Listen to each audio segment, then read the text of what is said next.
Jeg vet at jeg sier det at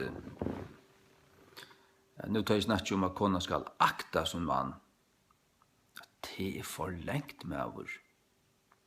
At han undergivningen her, vi vil ha henne bleitere enn så. Du vil ha det 50-50, jeg vet det vel. Og tar det her, finnes det 50-50, så koppar det til høyt. At akkurat som så du mitt han da vil jeg ha borgerlig av vojing, så vil jeg der inn i kyrkene av vojast. Da gjevast ikke for en ta. Ta for landet til helvetes.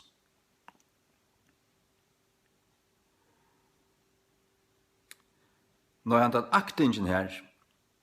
Til det har som sagt, fær og les 4 Petersbrev, tror jeg, 8-16, nesten 6 år, så skulle vi be etter at du ble til et ordentlig folk. Det er mange.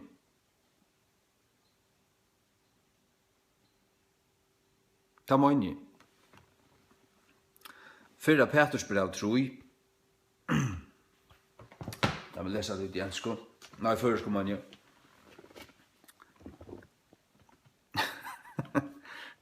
Lukka lois til ekta konur, vær jo i undergivne for egna ekta mann, tykkara. Heter altså feminisme sånt, man tror ikke jo.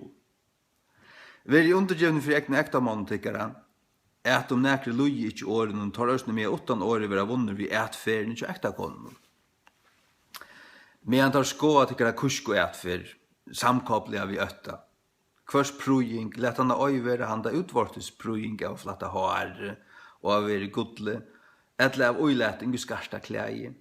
Men let han være hin dulde med vår hjertans, og i tog som ikke forgångeligt, enn ta prøyingen av en eimjukon og stittlun anda, som i eksjøn gods av miklun vire. Så som minnes det er gamle konenar. Bindi at det sjømannskvinneringen ditt og datten. Vi var 5 år i Hetland, her var kommet en gruppe av konen her hver torskvald mellom 8 og 20. Jeg satt her og drakk kaffe og fikk bolla og alt det der. Onkel menn kom at han at lukka som hånd. Jeg håndta der. Det så der bunt. Jeg sa hvordan det var. Kristna koner. Jeg sa hvordan det var. I røver. Av de eldre atterlige inte forstå. Alltså en norsk sjømann som i Lervik var det. I Lervik. Ja, på en har en stittel en stittel anda som är action godsa miklum vire. Ty etter hesun hottarleie og henne gamle tøy, henne høyla av kvinnerøysene, som lite av god, prøvde seg sjálvar, verandi og i undergivne i for sin egen ektamånen. Så nu har jeg et undergivne. Han börjar undergivne, han snakker atter her om undergivne. Så sier han i nästa verset, en ta som svara lydde Abraham, at loja til at akta. Han den undergivnen her vi at akta gjerra. Og til alt samfunnet er ferdig borste fra tog at akta. Bøtten vil ikke lære akta som foreldre, tar ingen respekt og disiplin i skolen, tar ingen respekt og disiplin nekrastan.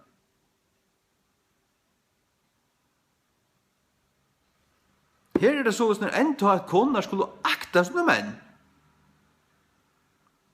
Her sørst du til, til en restsaka devil, at undergivning hever vi at akta gjerra. Her stod i vers 5, verandi og i undergivning i for sin egn og ekta mannen, en ta som svara lydde Abraham. Vi leser det ut i ensko, 3, 5 og 6. 4 Peter 3, 5 og 6. For after this manner in the old time the holy women also, who trusted in God, adorned themselves, being in subjection unto their own husbands, even as mestur just som, entasum, just som, even as Sarah obeyed Abraham. Så han undergivningen her, hun er vi at akta gjerra. Så jeg sier ikke mine egne tankar, men jeg visste at jeg var livet vi sørste innsla, og at de forstand hun ikke. Så faktisk vil ikke forstand hun ikke. De heta Guds ord. Jeg vet det. Utan du viser dem da hver det stender, så du vet, ok, nu har du finnes det. 4. Petrus brev 3, 5 og 6, her sier det til at undergivningen hever vi at akta gjøre. Det er ikke bare vi akkur blett, akkur, han er verje, han er verje, skal han være så feministiskur, så kventlasligur, så tannleisur, bøgnleisur, gjeldur, dummur, taumur. Nei, jeg behøver ikke. Jeg behøver ikke. Hvordan skal mæren så være? Rattvisur. Ikke for boskur, eller ikke boskur, vi ikke boskur i ekta kondekra. Det er stendet i Kolossebraven, tror jeg.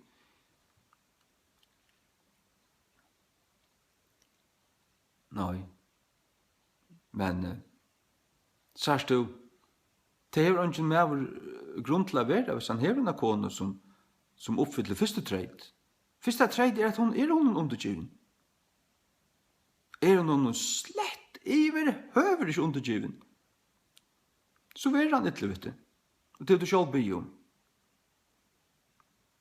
Du en devil renta heks. Du en devil renta heks. Som er en feminister. Det er satans bost.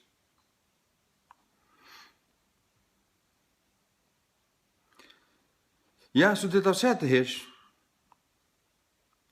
Verande ui undergivne i for sin egnu ektamånen.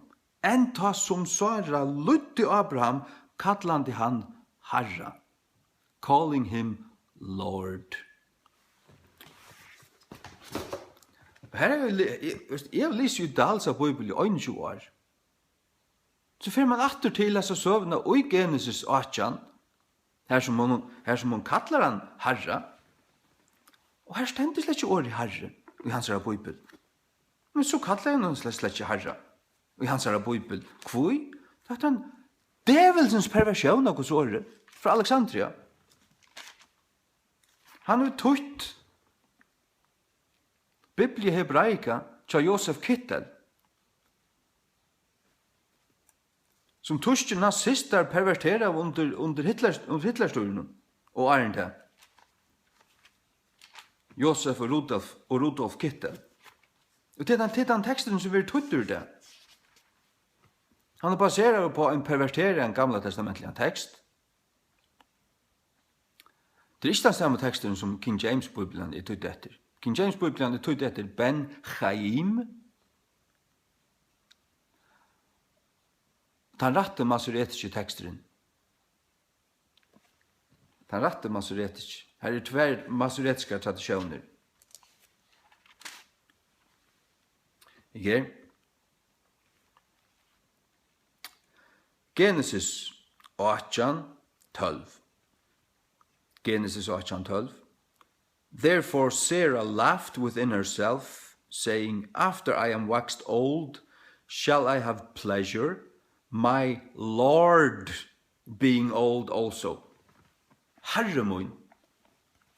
Slå opp i Dalsa Bibel, her stendur ikke Herre mun, her stendur okkur anna. Og fyrir Petrus brev stendur at hun kallar han Herra. Calling him Lord, kallandi han Herra. Jeg vet ikke hva Victor skriver her. Det kan du slå opp. Hvis du vilt. Det er heldig ikke Guds ord. King James er Guds ord. Just vel.